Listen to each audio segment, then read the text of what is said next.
Ginoong Diyos si Kristo may manan niya kanyang sakramento siya lawas suko. Ituod naman niya pinaging sa Diyos ni Duman. Makamit na sa pagkiniway kadapusan sa langit. Kiniyang ipangayo. Pinaging Kristo ang Ginoo.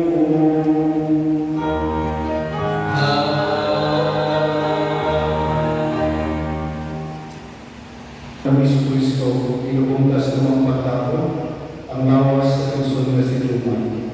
Uban si kang pamilya ko lang sa kaibigan, uban sa pagsali ko ng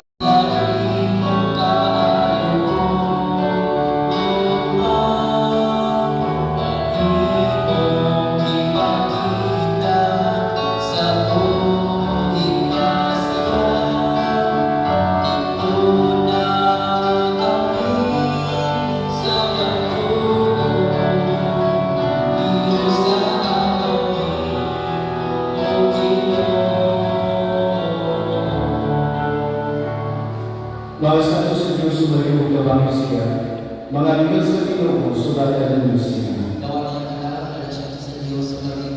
Ilang na si Kristo mabitawag pwede mumuhipon sa imuan na siya mabuton, ilang na naman niya, dahil na rin na sa kiliran niya ang pahang. Pakulay niya dahil niya at kanyang Ginoo ang iyong nahayag na lang kanya hanggang sa nakabuhin. Amahan, talaging malulingon, sa iyong mga mga bitugyan na sa Kristo na si Duman, at mapataw siya sa lapusan at law, ubat sa kalang na namatay ni Kristo. Ginoo si Kudan Uwi, gawa ng pagkampok, ang lagyan mo ng sa langit at iningi mong sultuan.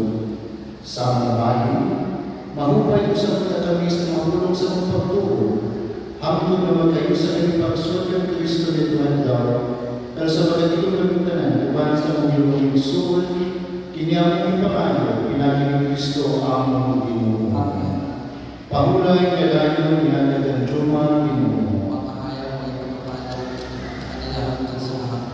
Duman, pagkaban nila sa mga ginagos sa Paraiso, sumatag na sa mga magpiliw, kung dalo na nagos siya na barangay, ang bago o tunay na Jerusalem.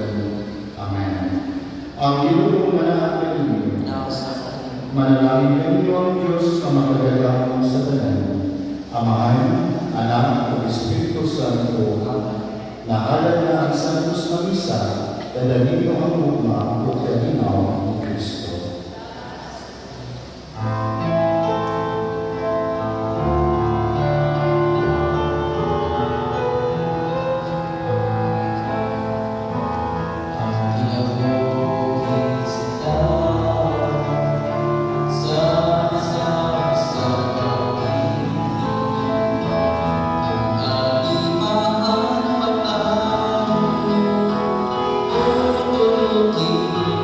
Oh,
Tapos na ang mass, guys. Remembrance muna ng picture ang pamilya ni Jomar.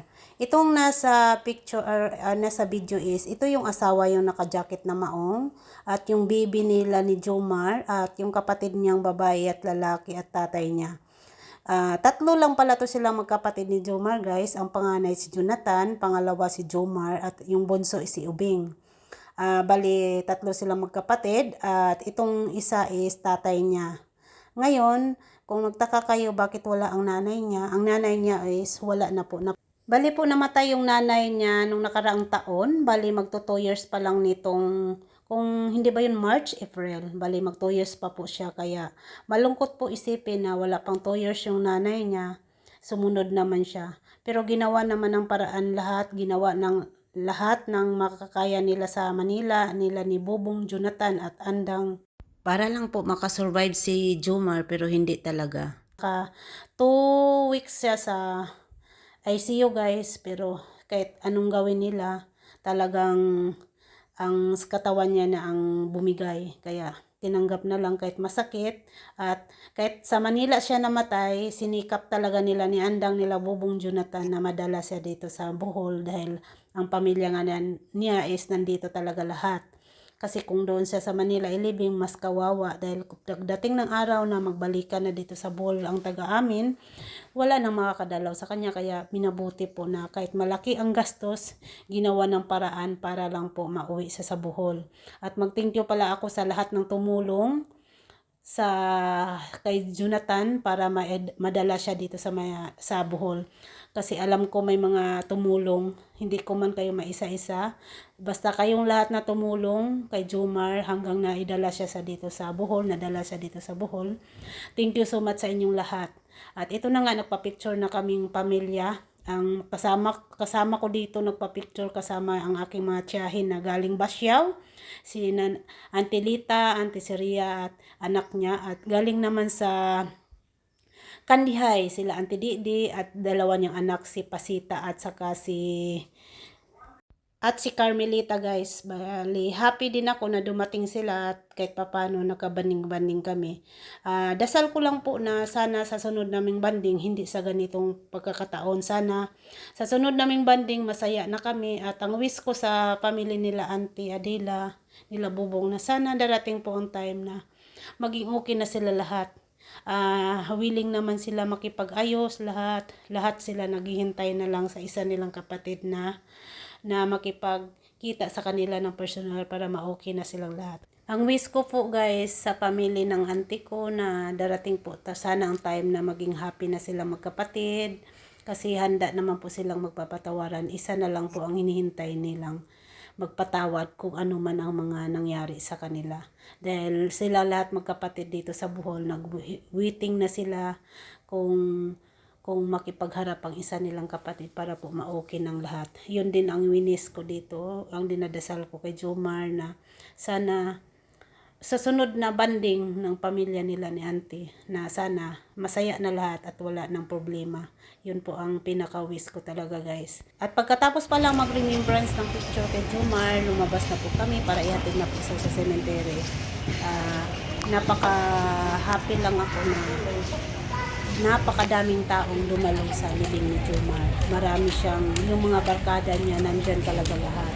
Kaya hindi mo akalain, napakadaming tao. At itong nasa labas, guys, itong kabila sa may puno, hindi lang po kasama namin dahil po pagkatapos ng mass ni Jomar, may susunod po na isa. Kaya itong mga tao na po nasa harapan, ito yung susunod na may inubing sila. Itong nasa motor na magkapunta sa interview, kami na po yan. Thank you pala ako dito sa may-ari ng motor na to. Siguro pinsan ko lang to dahil ang sabi niya agaw daw. Thank you so much kay hindi mo kong ipasakay sa inyong motor para hindi ko mag-listen hindi ako mahirapan mag-video, mag-vlog habang paalis galing sa Mangga papuntang simbahan at saka sementeryo. Bali, thank you so much dahil pumayag ka na sa'yo ako sasakay sa motor mo. Napakaganda pa naman ang motor niya, guys. Bago pa. At ito na pala ang cemetery namin sa Valencia, guys. Dito siya ilalagak. At ito na po, ang dami pong tao. At dito na eksena na to, napakasakit. pigil man ako sa pag-iyak, pero talagang grabing tulo ng luha ko guys. Napakasakit yung naramdaman ko, lalo nang umiyak si Bobong, umiyak si Ubing, umiyak si Mayang. Ang winis niya dito kay Jomar, na sana maging tulungan daw silang magtiyahin na maging okay lang. Yun din ang wish ko guys. Isa na lang po ang hinihintay nila guys para ma-okay na sila lahat. Kaya sana yung isa nilang kapatid makipagharap na rin para maayos na silang lahat. Magpatawaran na para matapos na, kasi ang wish ko talaga sana sa sunod na banding nila magkapatid, buo na sila at masaya na at wala ng mga hinanakit. Yun po ang pinaka-wish ko. Dahil dito sa part na to, grabe iyak si Ubing, parang mahimatay na dito sa time na to. Dito ring asawa ni Jomar, nakakaawa. Dahil ang bata, hawak-hawak niya, hindi alam kung anong nangyari. Nakatingin lang ang bata dahil hindi niya alam kung anong nangyari. Hindi niya alam na patay na tatay niya. Kasi kawawa talaga.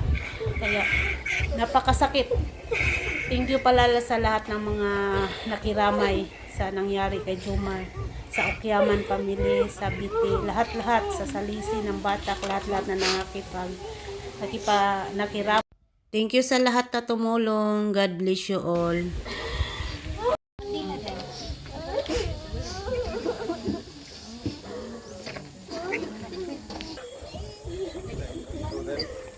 Sige sa kamay.